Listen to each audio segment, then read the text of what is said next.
আসবে। আমরাও একদিন তোমাদের মতো ছিলাম, আজকে আমরা এই চেয়ারে বসছি।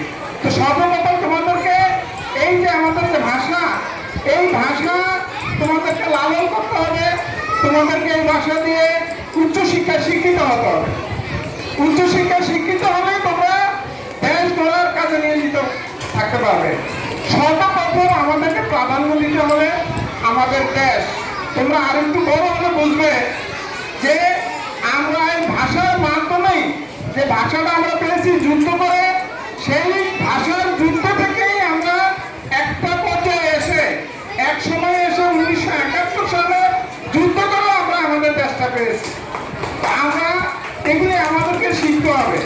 তো এই যে সেই ভাষা থেকে আমাদের স্বাধীনতা, 1952 সালের ভাষার যুদ্ধ থেকে বাংলাদেশের স্বাধীনতা আমাদের বাংলাদেশ অর্জন পর্যন্ত আমরা যুদ্ধের মাধ্যমে এগুলি আমাদেরকে অর্জন করতে হয়েছে।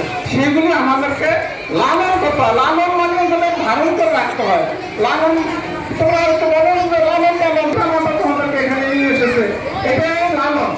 এইভাবে তোমরা এই ভাষাটাতে আপনারা যারা অভিভাবক এসেছেন, আমার কাছে মনে হচ্ছে যে এই যে প্রতিযোগিতাটা এই কোমলমতি শিশুদের না, এই প্রতিযোগিতাটা মনে হয় অভিভাবকদের।